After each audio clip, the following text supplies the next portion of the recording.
Hello everyone. तो ये episode इस तरह से स्टार्ट होती है कि बॉस फैंग को पता चल जाता है कि लूही उनके नाम पर फ्रॉड कर रहा है। उनके कहे हुए लोगों से जाकर पैसे लेता है, लेकिन बीच में से पैसे दबाकर अपने पास रख लेता है। तो अब जैसे ही ये पता चला था, वो तो उसे पनिश करने लगते हैं अपने ही स्टाइल में। लेकिन लूही को बस यही फिक्र थी कि आखिर मेरा ये राज खोला तो खोला किसने। जबकि इसके साथ ही हमें दिखाते हैं कि शी शियाओ को जू वॉन की फिक्र हो रही थी कि अब वो दोबारा से अपने घर रह रही है, कहीं किसी दिक्कत में ना पड़ जाए। अकेले रहने की उसे कभी आदत भी तो नहीं थी। तो ऐसा करता है कि उससे फोन पर बात कर रहा था। कहने लगता है कि जब तक तुम सो नहीं जाती मैं ये कॉल नहीं काटूंगा। यहाँ बातों ही बातों में जू वॉन कहने लगती है कि मेरा मन करता है कि मैं स्नोफॉल देखूं। एक्चुअली उनके शहर में कभी स्नोफॉल नहीं हुई थी और कहीं बाहर जाने का जू वॉन को मौका ही नहीं मिला था।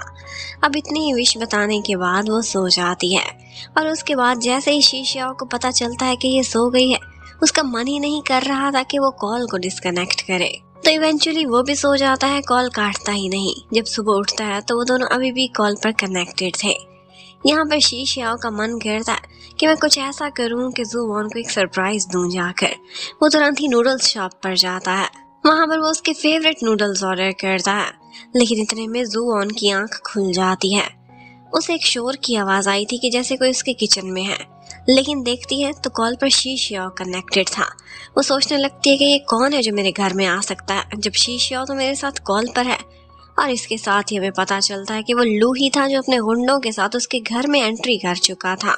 और फिर कॉल पर ही उसके चीखने की आवाज शी शियाओ ने सुन ली थी और वो उसके घर की तरफ भागने लगता है। उधर हमें दिखाते हैं कि लूही को बहुत गुस्सा था। वो कहता है कि तुमने बॉस फैंग को मेरे खिलाफ बातें की हैं, उसने मुझे पनिश किया है और अब मैं आकर तुम्हें पनिश करूंगा। और अपने गुंडों को ऑर्डर देता है कि इसके घर में हर कीमती चीज को तोड़ दो। और इसके साथ ही वो उसकी इतनी प्यारी बाइसाइकिल को भी तोड़ने वाले थे कि यहाँ पर जू वॉन आगे बढ़ती है। वो आगे बढ़ती है तो वो लोग उसे भी मारने लगते हैं, लेकिन ऊपर शी शियाओ पहुंच जाता है, जो आते ही उनसे लड़ता है, फाइट करता है। और इसी बीच जू वॉन को मौका मिल जाता है। वो पुलिस को कॉल कर लेती है। अब थोड़ी ही देर बाद पुलिस वहां पहुंच चुकी थी और इसके साथ ही जू वॉन ने थोड़ी बहुत फुटेज बना ली थी, जिससे साफ पता चल रहा था कि हमला करने वाले यही लोग हैं। थोड़ी देर में जियांग भी वहां पहुंच जाता है और जैसे ही ये दोनों पुलिस स्टेशन जाते हैं तो वो उनसे कहता है कि तुम लोग जाओ, केस को संभालो, मैं घर को संभालता हूँ। अब वो जू वॉन के लिए घर पर साफ सफाई करेगा। उधर पुलिस स्टेशन में अपना केस संभालने के बाद जू वॉन बाहर आती है। वो शी शियाओ से कहती है कि आइंदा कभी खुद को मुसीबत में न डालना, क्योंकि उसके फेस पर लड़ाई के निशान भी पड़े हुए थे। और इतने में आगे मिस्टर फैंग भी खड़े हुए होते हैं। उन्हें भी इस लड़ाई के बारे में पता चल गया था। लूही उनका अपना बंदा जो था। अब वो जू वॉन को मिलने के लिए बुलाते हैं और ऑफ कोर्स शी शियाओ भी साथ में आ जाता है। एक्चुअली जू वॉन का फ्लैट मॉर्गेज पर था और उसी की ही किस्तें लेने के लिए ये लोग वहाँ आते थे।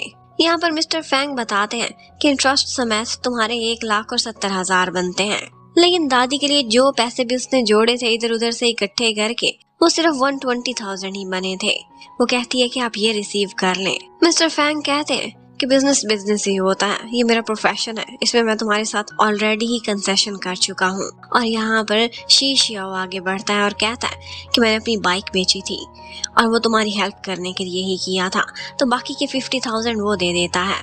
और अब जैसे ही अंकल ये रिसीव करते हैं, वो तुरंत ही उसके घर के पेपर्स लाकर उसे दे देते हैं और कहते हैं कि अब तुम्हारा और मेरा ये कर्जे वाला रिश्ता खत्म हुआ, अब से तुम आजाद हो, तुम्हें कोई तंग नहीं करेगा। जू वॉन बहुत खुश हो जाती है। वो शी शियाओ से कहती है कि मैं जल्द ही तुम्हारे पैसे वापस लौटा दूंगी। शी शियाओ कहता है मुझे कोई जल्दी नहीं है, 50 साल की किस्तें बनाकर आहिस्ता आहिस्ता लौटाती रहना। अब इतने में शी शियाओ को पता चलता है कि उसके दादाजी की कंडीशन खराब हो गई है और वो हॉस्पिटल पहुंचे हुए हैं। वो हॉस्पिटल जा रहा था तो जू वॉन भी उसके साथ ही चली जाती है, लेकिन शी शियाओ से बाहर ही खड़ा रखता है। कहता है कि मेरी फैमिली की बातें सुनकर तुम्हारा मूड खराब हो जाएगा। एक्चुअली शी शियाओ को तो ऐसा लगता था कि उसकी फैमिली में इस वक्त सारे ही हिपोक्रेट बचे हैं। यहाँ पर उसके डैड और उसकी फुप्पो दोनों ही पहुंच जाते हैं और अपने डैड की सेवा कर रहे थे, लेकिन दादाजी को पता था कि इन दोनों को मेरी हेल्थ से ज्यादा मेरी कंपनी से मतलब है और ये लोग इसीलिए मेरी सेवा कर रहे हैं कि मैं कंपनी किसके नाम पर लगाता हूँ। और वाकई था भी कुछ ऐसा ही। लेकिन शीशियाओ को ये सारा कुछ देखकर दुख हो रहा था। वो लोग आपस में लड़ रहे होते हैं लेकिन शीशियाओ कोई तवज्जो नहीं देता। वो दादाजी से कहता है कि मुझे आपकी फिक्र हो रही है, आप बस जल्दी से ठीक होकर घर आ जाएं। और इसीलिए दादाजी शीशियाओ से बहुत प्यार करते थे, वो मन का सच्चा था। अब वो फैमिली अलग से अंदर कुछ बातें डिस्कस कर रही थी अपने बिजनेस और कंपनी के शेयर से रिलेटेड। और इसी दौरान वो वहां से गुयान को बाहर भेज देते हैं और वो माँ बेटी इकट्ठे खड़े हुए थे। मामा जुओन से कुछ बातें करना चाहती थी लेकिन वो उन्हें मना कर देती है और कहती है, मेरे फ्यूचर से रिलेटेड आपको कोई बात करने का अधिकार नहीं है क्योंकि मैं आपसे नफरत करती हूँ। लेकिन गुयान जवाब में कहने लगती है, तुम क्या चाहती थी मुझसे कि सारी जिंदगी सैक्रिफाइस करके उस टूटे फूटे घर में बैठी रहती? मैंने अपना फ्यूचर सिक्योर किया है और मैं कोई मतलबी नहीं हूँ। लेकिन जुआन भी उनको बहुत करारा जवाब देती है और कहती है, ठीक है, आपने लग्जूरियस लाइफ तो सिलेक्ट कर ली अपने लिए लेकिन इज्जत ना मिल सकी। देखें, अपनी कंपनी की जरूरी बातें डिस्कस करते हुए आपको बाहर निकाल फेंका है उन्होंने। लेकिन गुयान भी बहुत ढीठ थी, कहने लगती है कि एटलीस्ट मैं गरीब तो नहीं हूँ। और फिर बोलने लगती है कि लू फैमिली इतनी भी अच्छी नहीं है, तुम्हारा अपना फ्यूचर ब्राइट है, तुम शीशियाओ को छोड़ो और अपनी जिंदगी के बारे में सोचो।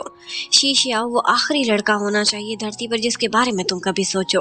और फिर इतने में अंदर से डैडी और आंटी चीलान बाहर निकलते हैं और वो बस आपस में शेयर्स के बारे में लड़ते हुए ही आ रहे थे। वक्ती तौर पर तो शीशियाओ के डैड को सक्सेस मिली थी लेकिन आंटी कह रही थी कि मैं गेम से बाहर नहीं हूँ। पर डैड को लगता था कि मैं गेम में इन हूँ, मेरे बेटे के शेयर्स भी मेरे साइड पर ही आएंगे। एक्चुअली शीशियाओ के पास भी कंपनी के 10% शेयर्स थे लेकिन आंटी कहने लगती है, तुम्हारा बेटा तुम्हें शेयर में वोट देगा? मुझे नहीं लगता कि ये हो पाएगा। वाकई शीशियाओ की फैमिली बहुत ही टॉक्सिक और टेरिबल थी और ये सारा कुछ देखने के बाद जुओन को उसके लिए बुरा फील होता है। वो हॉस्पिटल में उसको कंपनी देने के लिए आई हुई थी। वो दोनों इकट्ठे बैठकर लंच करते थे और यहाँ पर बातों ही बातों में जुओन को पता चलता है कि कल के दिन उसकी मम्मी गुयान की शीशियाओ के डैड से वेडिंग सेरेमनी अरेंज हुई है। वो उससे पूछती है कि क्या तुम्हें गुस्सा नहीं आ रहा? मैंने सुना था कि तुम इसके सख्त खिलाफ थे। लेकिन शीशियाओ कहने लगता है कि हाँ, पहले मैं अगेंस्ट हुआ करता था लेकिन अब मुझे फर्क नहीं पड़ता क्योंकि मैं उनके बारे में ज्यादा सोचता ही नहीं, क्योंकि मेरे पास सोचने के लिए कोई बहुत ही बेटर पर्सन आ चुका है और ऑफ कोर्स वो जुआन ही थी। अब यहाँ पर वो दोनों काफी देर तक बातें करते हैं और उसके बाद जुआन घर वापस पहुंचती है। जियांग रूफ टॉप पर उसका वेट कर रहा था और उससे कहने लगता है कि तुम्हारे घर की काफी चीजें टूट गई हैं, कल हम इकट्ठे शॉपिंग पर जाएंगे। जुआन उससे कहती है कि थैंक्स, मैं खुद ही मैनेज कर लूंगी। जियांग उससे कहता है कि कभी अकेला फील करो तो हमारे घर खाना खा लिया करना। लेकिन वो कहती है कि उस दिन जिस तरह से तुम्हारी मम्मी ने शीशियाओ को घर से निकाला था वो मेरा गेस्ट था, इसलिए मुझे अच्छा फील नहीं हुआ। साफ पता चल रहा था कि जुवॉन जियांग की मम्मी के बिहेवियर की वजह से उन लोगों से फासला रखना चाहती है। पर जियांग उससे कहता है, ये सारा कुछ साइड पर, लेकिन हमारी दोस्ती तो अभी भी इंटैक्ट है और तुम्हें कभी भी मेरी जरूरत हुई तो मैं तुम्हारी हेल्प करने के लिए रेडी हूँगा। अब उसके बाद नेक्स्ट मॉर्निंग शीशियाओ के लिए नाश्ता लेकर जुआन हॉस्पिटल पहुंची हुई थी। वो दोनों इकट्ठे कैफेटेरिया में बैठते हैं, थोड़ा बहुत स्नैक्स खाते हैं और एंजॉय करते हैं। शीशियाओ बता रहा था कि आज दादाजी डिस्चार्ज हो जाएंगे, लेकिन फिर भी वो डैड की वेडिंग में बिल्कुल भी नहीं जाएंगे क्योंकि शायद दादाजी को भी गुयान बिल्कुल पसंद नहीं थी। अब जुवॉन यहाँ आई ही हुई थी तो कहने लगती है कि यहाँ पर जाने से पहले मैं डॉक्टर चंद से मिलती हुई जाऊंगी क्योंकि ग्रैंड माँ की ट्रीटमेंट करने में उन्होंने काफी हेल्प की थी। तब वो जाती है उस वार्ड में जहाँ पर डॉक्टर चंद काम करते थे। उसे पता चलता है कि वो थोड़ी ही देर पहले कैफेटेरिया के लिए निकल गए हैं, तो वो जाती है, लेकिन यहाँ पर वो लोग जब बातें कर रहे थे तो वो उनकी बातें सुन लेती है। कुछ डॉक्टर्स आपस में डिस्कस कर रहे थे। वो यही कह रहे थे कि गुयान की आज शादी है और वो भी लू फैमिली में। ये पहले डायरेक्टर जू की भी वाइफ हुआ करती थी और पता है क्या हुआ था इतने साल पहले? डायरेक्टर जू की जब डेथ हो गई थी तो ये इस वजह से हुई थी क्योंकि उनकी पत्नी ने उनका ज्यादा इलाज कराने से मना कर दिया था। अगर वो थोड़ा बहुत और ट्रीटमेंट कराते तो शायद उनकी जान बच सकती थी। अब ये बात तो जुवॉन के पैरों तले से जमीन ही खींच लेती है। उसे पता चलता है कि उसकी मॉम इतनी गिरी हुई थी, अगर वो उस टाइम पर गिव अप ना करती तो शायद उसके डैड जिंदा होते या फिर एटलीस्ट कुछ साल और तो जी ही लेते। वो डॉक्टर चंद के पास आती है और कहती है, क्या ये सच है जो आप बोल रहे हैं? मेरे डैड के जिंदा रहने के चांसेस थे? डॉक्टर चंद बात को घुमा फिरा कर कहते हैं, कि वैसे तो उनका कैंसर काफी फैल चुका था, लेकिन फिर भी सर्जरी में चांसेस थे कि वो कुछ साल और जी सकते थे। ये बात सुनते ही जू वॉन को ऐसा लगता है कि जैसे बस वो जितना बुरा अपनी मम्मी को समझती थी वो उससे भी ज्यादा गिरी हुई निकली हैं। उसे वो सारी बातें याद आती हैं कि जब भी वो डैड को याद किया करती थी तो उसकी मम्मी उसी पर ही चिल्लाती थी, और इन दी एंड वो ये कहकर इंश्योरेंस का पैसा ले गई थी कि इतने साल मैंने उसके साथ गरीबी में काटे हैं। उसके डैड का बिजनेस जब से बैंकरप्ट हुआ था, मम्मी को बस इंश्योरेंस के पैसों की ही पड़ी हुई थी, इसीलिए वो चाहती थी कि इलाज पर पैसा खर्च करने की बजाय ये मर ही जाए तो बेहतर होगा। अब जुआन दौड़ती हुई जाती है। उसे ऐसा लग रहा था कि ग्रैंडमा ने भी अपने ट्रीटमेंट पर गिव अप शायद गुयान की बातों की वजह से ही किया होगा, क्योंकि वो पुरानी पापी थी। पहले मेरे डैड पर गिव अप कराया और फिर मेरी दादी पर भी। उधर जब दादाजी हॉस्पिटल से डिस्चार्ज हो रहे थे तो उन्होंने एक बात शी शाओ को बोली थी कि अगर तुम्हारा मन करे तो वेडिंग में चले जाना, मन ना करे तो कह देना दादाजी ने रोका था। उधर हमें दिखाते हैं कि आज गुयान वो दिन जी रही थी जिसका उसने काफी सालों से सपना देखा था। उसकी वेडिंग सेरेमनी हो रही थी, बहुत सारे वीआईपी गेस्ट्स आए हुए थे, लेकिन इतने में जुआन भी वहां पहुंच जाती है। गार्ड्स उसे रोकते हैं, लेकिन फिर भी वो अंदर एंटर हो ही जाती है। वो सीधा आकर अपनी मम्मी से पूछती है कि क्या दादी को भी आपने ही ट्रीटमेंट गिव अप करने को बोला था? यकीनन आपने उनका भी ब्रेन वॉश किया होगा जैसे डैड का किया था। आप डैड को भी एक तरह से मार चुकी हैं और फिर दादी को भी। लेकिन यहाँ पर गुयान उसे बहुत कहने की कोशिश करती है कि आज इम्पोर्टेंट दिन है, ये बातें बाद में कर सकते हैं। लेकिन यहाँ पर जुवोन ने एक दो दफा चिल्ला लिया था और लोग उसकी तरफ मुड़ कर देख रहे थे। यहाँ पर गुयान का खून फिर से सफेद हो जाता है। वो ऊंची आवाज में सबके सामने यही कहने लगती है कि तुमने कॉलेज एंट्रेंस एग्जाम दिया ही नहीं था, तुम पढ़ाई में सीरियस नहीं हो, इसीलिए तुम्हारा स्पॉन्सरशिप खत्म किया है। और अब तुम मेरा एहसान मानने की बजाय कि मैंने तुम्हें इतने साल पाला, मेरी शादी पर आकर तमाशा कर रही हो। तुम डिजर्व यही करती थी कि तुम्हारा स्कॉलरशिप रोक दिया जाए। और ये कहती है वो गार्ड से कहती है इसे बाहर फेंक दो, लेकिन वो गार्ड उसे फेंकते बाहर उससे पहले ही वहाँ शीशियाओ पहुंच जाता है और कहता है कि अगर किसी की हिम्मत है तो इसे हाथ लगा कर दिखाओ। सबको पता था कि वो दादाजी का लाडला है, कोई भी गार्ड अब जुवोन के करीब नहीं आता। और यहाँ से गुजरते हुए शीशिया अपने डैड से कहता है कि आप वेल डिजर्व्ड हैं, इस लेडी के साथ आपका कपल बिल्कुल सजता है, क्योंकि आपने भी अपनी वाइफ के साथ चीट किया था, इस हद तक उसे डिप्रेस किया था कि उसने खुद को खत्म कर लिया, और ये भी बहुत सौ की जाने लेकर आई हुई है। और बस जाते हुए वो गुयान को भी यही विश करता है कि जैसी जिंदगी मेरी माँ ने गुजारी थी, देख लेना लू फैमिली की लीगल वाइफ बनकर आप भी वैसी ही जिंदगी गुजारोगी तड़पते हुए। उसके बाद वो जू वॉन को अपने साथ लेता है और चला जाता है। जो भी उन दोनों ने किया था, लेकिन एक दफा स्टेप मॉम की वो वेडिंग सेरेमनी जरूर खराब कर दी थी जिसको वो कई सालों से प्लानिंग करती आ रही थी। अब यहाँ पर शीश याओ जू वॉन को अपने साथ लेकर जाता है और बताता है कि एंगर को कैसे पेंट करते हैं।